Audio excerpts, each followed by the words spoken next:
Hi, my name is Maria Donis, and I'm at the University of St. Thomas, where I teach environmental studies courses and am the Assistant Director for the Office of Sustainability Initiatives. And I'm excited to be here today to talk with you all about environmental decision making. So you've learned a lot about stormwater management and water policy. The next question is, what do you do with that information? How do you engage people in your neighborhood to improve water quality? So the next few sessions explore that. And this session is about, again, environmental decision making. And this video focuses specifically on one aspect of environmental decision making, message framing. So what is framing? Does framing actually matter for decision making? What are some challenges to framing? And what are some guidelines for effective framing? We'll discuss all of these things today. First, what is framing? So I'll look at framing from the lens of psychology. There are related ways to study and practice framing. For example, social movements, policy analysis, or marketing, which you'll likely encounter as you do some of the online activities and look at other articles with this course. But a very simple definition of framing is this: communicating information in a way that resonates with and engages the audience. So you are communicating something to an audience with the goal of engaging them. And how do you do that?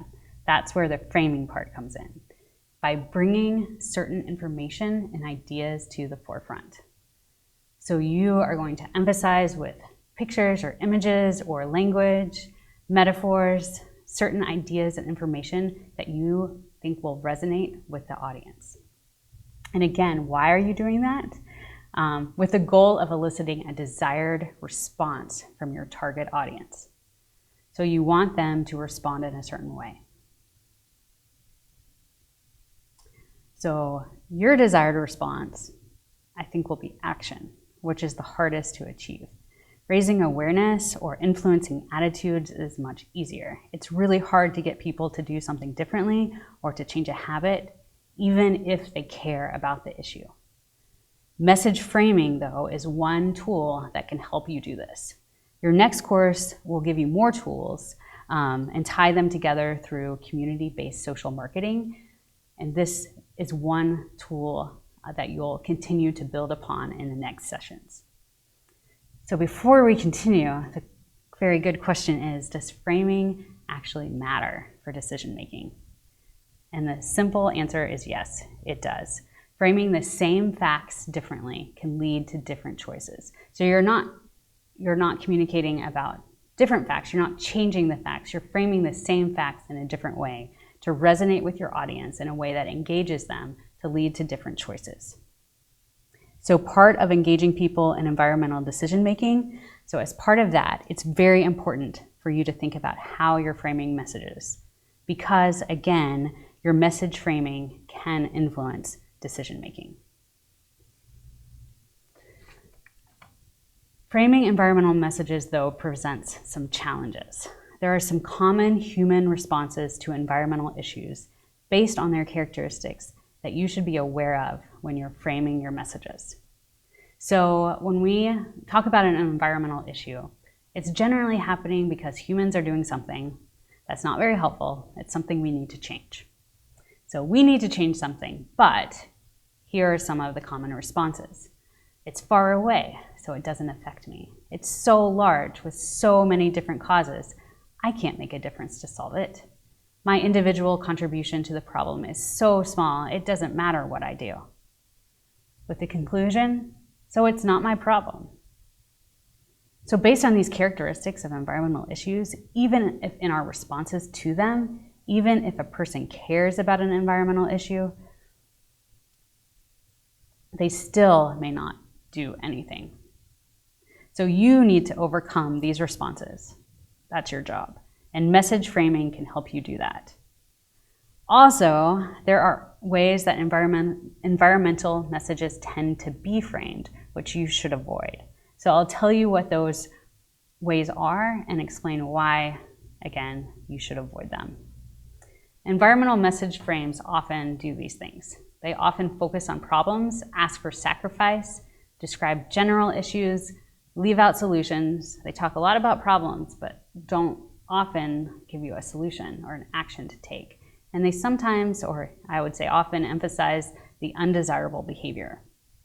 So there are some psychological responses to messages framed in these ways.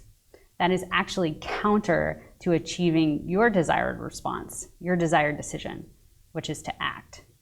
So psychological responses to these ways, to these kinds of framings include the following.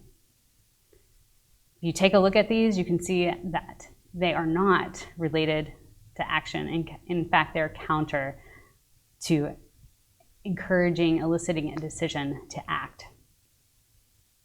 So what do?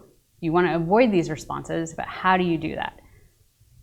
So here are some guidelines for framing. What information and ideas should you bring to the forefront and emphasize in environmental messages to avoid kind of those disempowered and responses, apathy, and so on. So here are some guidelines for effective framing, or guidelines for what information and ideas to bring to the forefront. And I'm focusing on content. Some of the articles and online activities that you'll do in this course will focus also on examples of the kinds of pictures or images or language, words you can use. But I'm going to focus on some of the content of those messages. So the first thing is to bring the issue close to home. Emphasize, bring to the forefront that the issue is close to home. Here's an example of that. So you go to the grocery store and you see on all the food you buy, no bees, no oranges, no bees, no apples. That really brings the issue close to home. It's in your grocery store, it's related to your dinner table, it's what you might eat that night. Some of the other signs, I think, provide some actions or tools for you to help prevent this problem. Another guideline for framing is to emphasize tools for action or solutions, especially if what you're saying is bad news. You really need to bring to the forefront the tools for action, the solutions. So here's an example of an environmental message that doesn't do that. So this takeout container will outlive your grandchildren's grandchildren. It's kind of a depressing ad, but it does kind of get your attention. But here it's reframed. They've added an emphasis on action as well, a solution. Bring your own from home, reuse and reduce. So that provides you with also a solution or an action related to this message. Also, another guideline is to use social norms, emphasize those, frame your message around social norms. And here is an example. Take your litter home, other people do. So social norms are powerful for good or for bad. So in these cases, you can use them for good, to encourage people, to engage with people, to act on your message. And then finally, know what matters to your audience. That is your frame. So you need to know who your audience is, and you should frame your message accordingly. It's very, very tempting to say your audience is everyone, but it's very difficult, if not impossible, to create effectively framed a message if your audience is everybody. You really need to know your audience and know what resonates with them. And for you all working in your neighborhoods, you know your neighborhood well, so that should inform how you frame your messages. For example, if your audience doesn't really care about water quality for the health of fish or aquatic life, but you know they really care about children's health, then you should frame your message not around the health of aquatic life, even though that's really important. Instead, you should frame your message around children's health to resonate with them, to get their attention, to engage your audience. Here's another example. Is saving money? If saving money is important to your audience, then frame your message around that. Bring that to the forefront, and that's what this message does. Let the sun pay your bills. It's talking about renewable energy. For a certain audience who is very interested in saving money, this can be a very effective framing of the message. You will read more about this idea in Reframing Environmental Messages to be Congruent with American Values, the article that's included in your online course.